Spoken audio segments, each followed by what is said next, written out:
I'm Monica Novotny, live at the satellite desk, where we just got a new survey in on how Americans are reacting to the swine flu. According to the Harvard School of Public Health, 46% are concerned that they or a family member may get sick. 59% are washing their hands more frequently. 25% are avoiding large gatherings.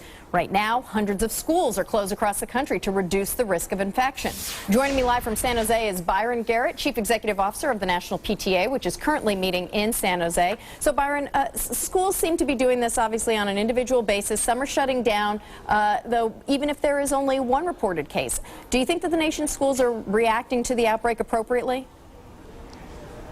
Greetings to you, and I do believe that the nation is responding accordingly, both at a state, federal, and local level. You'll find as of late yesterday there were approximately 298 schools that have closed already, and many have canceled school events, activities, and proms across the country in various states. Now, what about their parents out there who are saying, hey, we're having a hard time figuring out how we're going to take care of our healthy kids who are now being forced to stay home?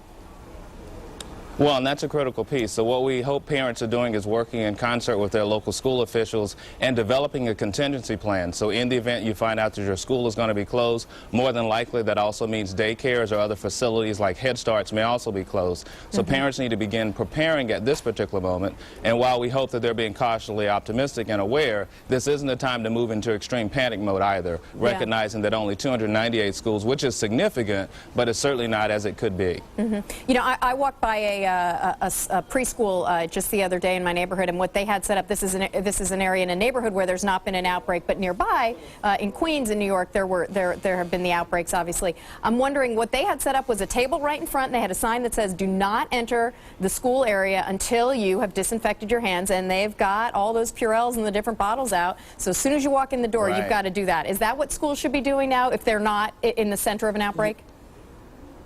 And those are the great suggestions. So all the things you would normally do during flu season, as we've heard all before, as the president stated the other day, you know, you need to wash your hands, you need to make sure you disinfect, you need to make sure you're not touching extra doors. And, you know, kids now call it the Dracula cough, where they pull their arm over. So if you have to sneeze or cough, you need to sneeze into something, whether it's a tissue or your sleeve, but certainly so that you're trying to contain that. And yes, schools should take the appropriate measures, and parents need to make sure that they're talking with their children and making sure they understand at an age-appropriate level what's the best thing to do. Because kids right now, they're listening to the news, they see the media, they're too getting scared, and we need to help alleviate that anxiety and share it with them in such a way that makes sense for them. Yeah, hey, a little more hand washing among the 2- and 3-year-olds, not a bad thing. Byron Garrett, thanks so much. Good luck to you.